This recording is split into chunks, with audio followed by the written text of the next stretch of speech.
get a little heavy on you? This is a true story. I used to work graveyard. I'm a nighttime person. I cannot wake up before 11 a.m. I know how, but I hate it. I hate it. You ever wake up screaming because you're already angry? That's what happens if it's 9 a.m. and you're waking me up. You're like, McGee, I'll be like, ah! What? You're like, you said to wake you up at 8:59. Was I sober? I was, because I don't drink, so. Is it warm up here? Is it just warm up here? All right, so I worked graveyard because I love the nighttime. And I know I'm being really loud right now, but this is actually a very, very serious piece called Dirty Dimes, and it's about working overnight. I know how unnoticeable I am in my new uniform, and my appearance must seem so uncaring. Right now, I'm one of 3 people wearing a tie at midnight in San Jose, California. I'm 4 days and 3/8 into my new graveyard shift at Walgreens, one of America's super drugstores. Those that use my services at night know that they can only come out once civilization has laid their heads to dream of newer, crisper $50 bills, maybe even hundreds. I really don't care. They can put the aroma of a new car in a bottle. Why not that new money smell in an aerosol can? I know I'll reek of cash when I get home. I just won't have any of my own, but I really don't care. Retail's a whore that never sleeps, constantly screwing everyone that comes in for one kiss, and I'm her pimp selling off everything she has and everything she is. Aisle number 3 is full of Easter candy, like a pink and blue bunker of war. Only the soldiers here are children armed with cap guns and silly string, or at least I assume they are, because I'm sure I'm asleep when it all takes place. This job is bullshit.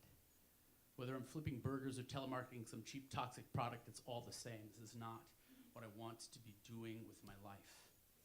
My new boss watches me intently. She follows behind me and rearranges things I place on the shelves incorrectly.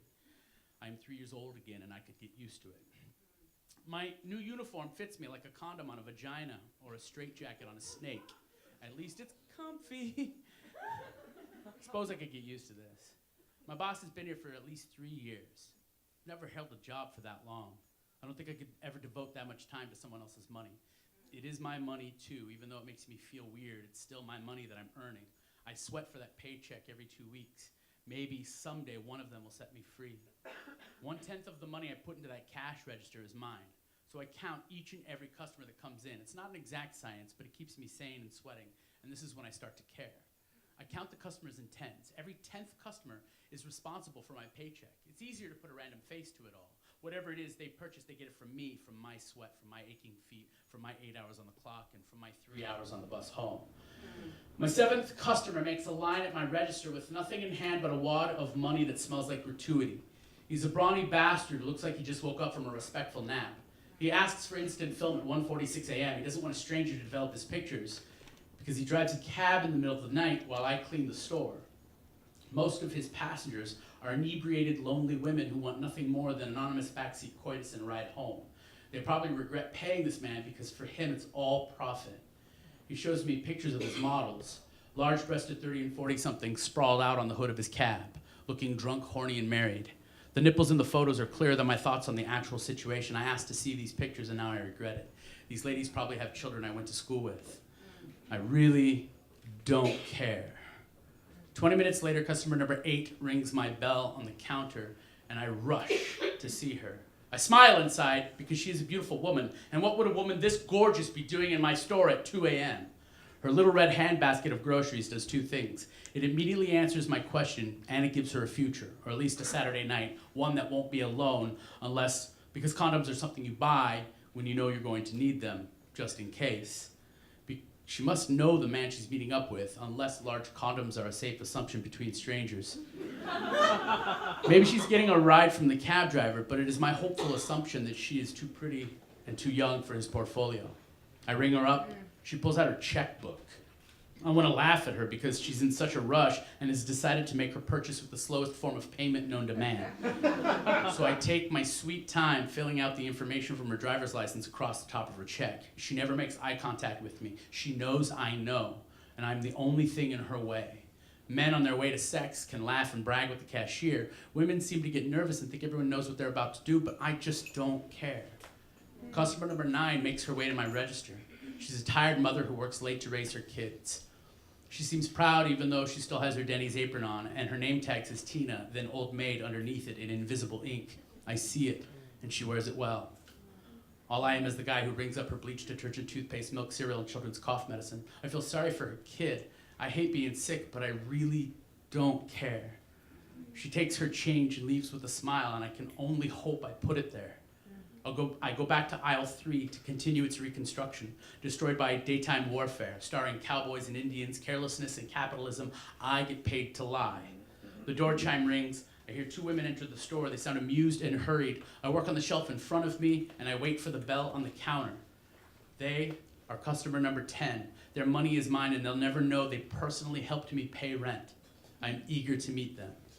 Once they've completed their shopping, they ring the bell on the counter. I glide past the peanut brittle and crayons and turn toward the cash register where I see 2 women, barely 30, looking for me, waiting for my slow legs to reach them. My eyes are drawn to the items that they're buying, and then to the skin of the woman closest to me. She's wearing a man's dress shirt, completely unbuttoned and no bra. The skin I see is her stomach and her chest. I can see her entire right breast, so I look away ashamed. I'm forced to look at her face now, which is far too thin to be healthy.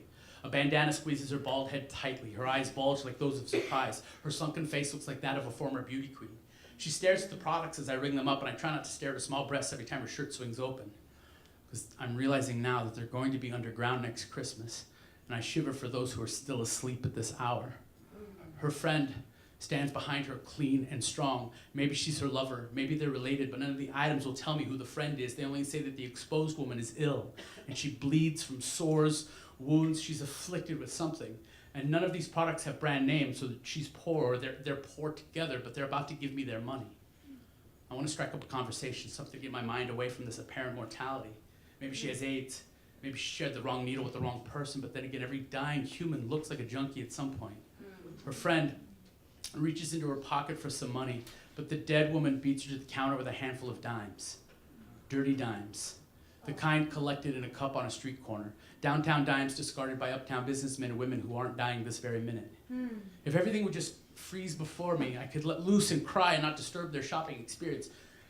But something deep down inside me, in a place people rarely visit in public situations, there are picket signs being held up by my guts that read, "Let her see how you feel right now," and "You're just jealous because she gets to leave." Back in the real world, my pity turns to anger as she picks lint out of the change on the counter. I'm upset that this nice woman is so ill, and she's cracking smiles at me with big teeth through thin lips. She knows, I know she's dying. She may be comfortable with it, but now I can't let her be a stranger anymore. I watch her count the dimes off the counter and into her bony little hand, and I count along with her because I hope she comes up short. I take 36 dimes and try to assume some sort of apathy, but it never works, and these women leave with smiles on their faces that I couldn't have possibly given them.